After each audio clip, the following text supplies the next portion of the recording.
Hi everyone, I'm Justin Leoy, and I am a nun's son. At least that's what the other kids sometimes said growing up, because my mom was a former nun. You'd think that her being a nun would make her the most religious person in our family, but by the time I hit my early teenage years, I had realized how helpful religiosity could be in managing all the anxiety about puberty.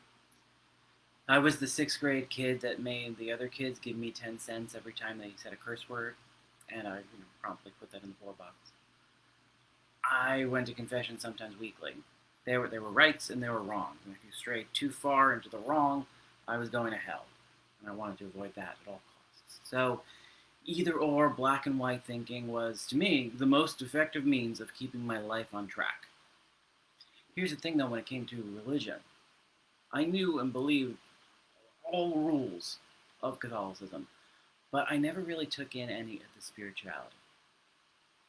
Still, it made sense that I would go to the Catholic University of America in DC, and I arrived there fully armed with extremely logical understandings of why I should and shouldn't do things, and more importantly, why you shouldn't do most of the things that you wanted to do.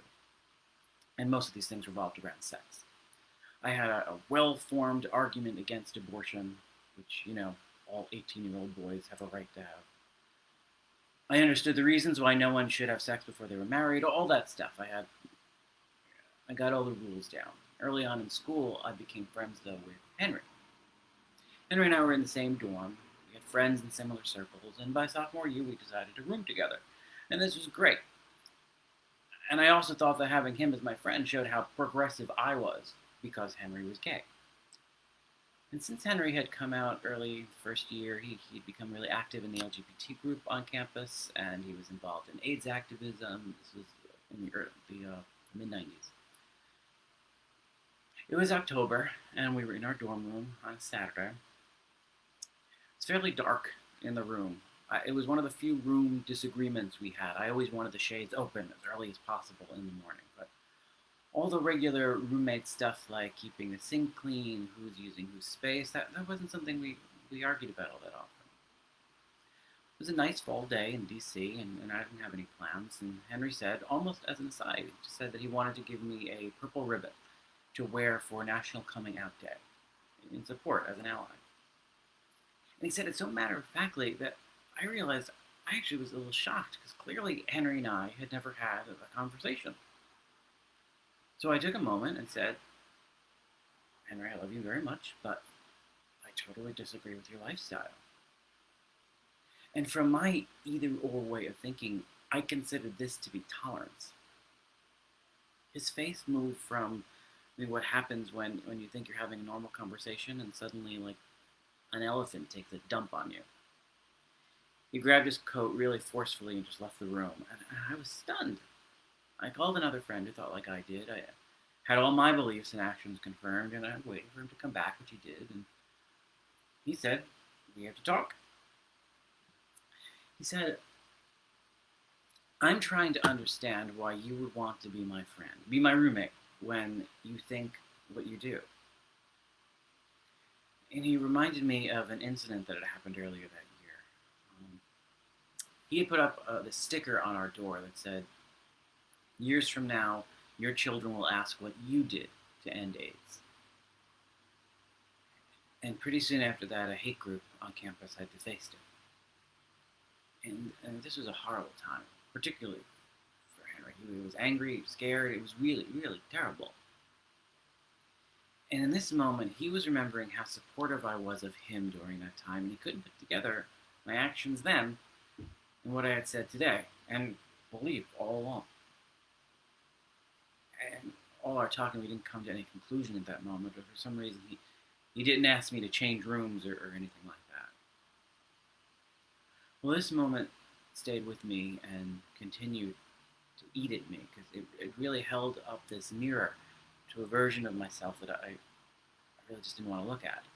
That my own beliefs that I had been using to manage my anxiety are actively causing harm to people I care about. And I couldn't take that all in at once. And as I kept going along with my life at Catholic University, what I was most scared of as a younger teenager began happening more and more. I kept making exceptions to all the rules I had been following.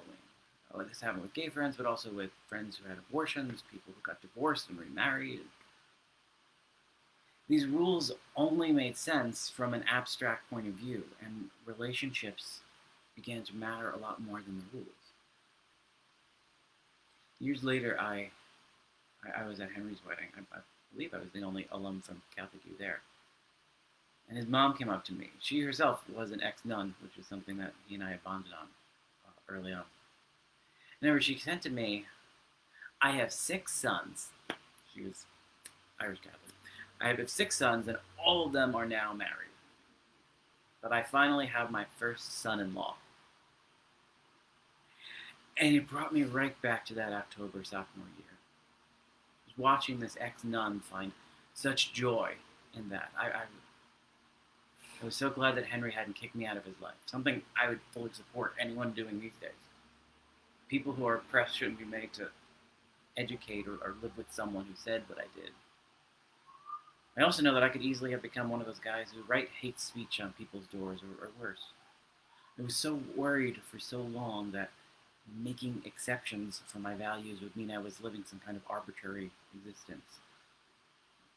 When I realized slowly that people are more important than the abstract values, then life is actually the exception, and those values change. For myself, I could change and give myself more freedom too. I often work with people who have firmly held beliefs that they've never allowed themselves to question. Often we discover that those beliefs aren't about their value system, aren't about who they are, but they're a way to contain fears and anxiety. But they also create a ton of shame and often really negative behavior towards others. Re-examining those either-or beliefs gives you more space, less shame, and help make me more human. Thanks for listening.